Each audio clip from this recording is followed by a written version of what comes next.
بسم اللہ الرحمن الرحیم۔ السلام علیکم۔ اسلام فل میں آپ سب کو خوش آمدید کہتے ہیں۔ آج کا ہمارا موضوع حضرت عمر فاروق اعظم رضی اللہ تعالی عنہ کو عمر کیوں کہا جاتا ہے اور آپ کا نام عمر کیوں رکھا گیا اور عمر نام کے معانی کیا ہیں، تو انتہائی دلچسپ آج کا ٹاپک ہے۔ تو چلیے چلتے ہیں اس موضوع کی طرف۔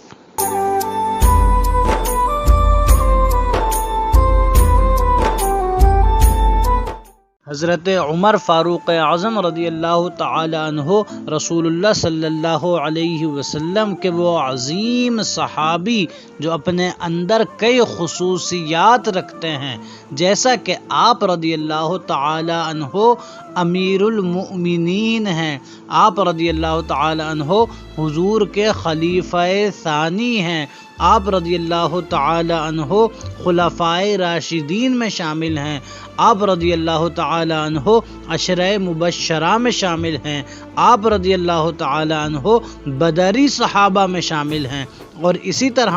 آپ رضی اللہ تعالی عنہ وہ عظیم شخصیت ہیں جنہیں حضور اکرم صلی اللہ علیہ وسلم کے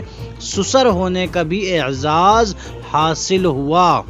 آپ رضی اللہ تعالی عنہ کی ولادت عام الفیل یعنی جو ابرہہ ہاتھیوں کا لشکر لے کر مکے پر حملہ آور ہوا تھا اس سال کے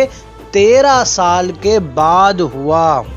اور اگر عیسوی سال کے حساب سے دیکھا جائے تو آپ کی ولادت کا سن 583 بنتا ہے، یعنی آپ عمر میں رسول اللہ صلی اللہ علیہ وسلم سے تقریباً 13 سال چھوٹے تھے۔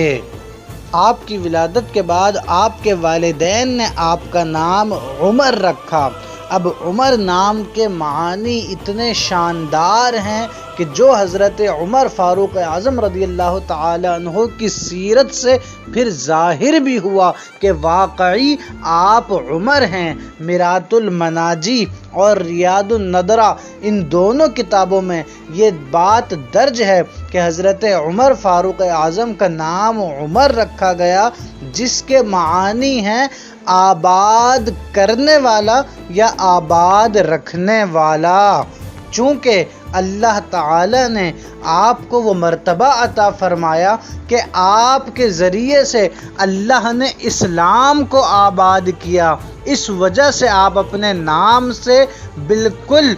مسمہ ہو گئے، یعنی آپ نے وہ کر دکھایا جو آپ کے نام کا مطلب تھا۔ اور اسی طرح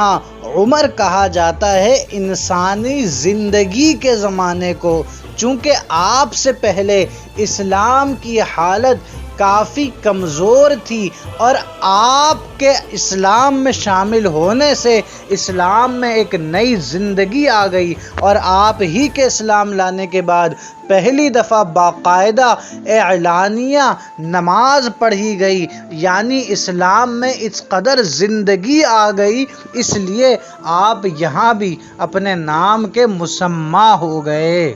یہ تھی حضرت عمر فاروق اعظم رضی اللہ تعالی عنہ کے نام عمر کے حوالے سے ایسی معلومات جو اکثر ناظرین نے نہ سنی ہو، تو اس ویڈیو کو زیادہ سے زیادہ شیئر کریں تاکہ دیگر احباب بھی اس معلومات سے فائدہ حاصل کر سکیں۔ السلام علیکم ورحمۃ اللہ۔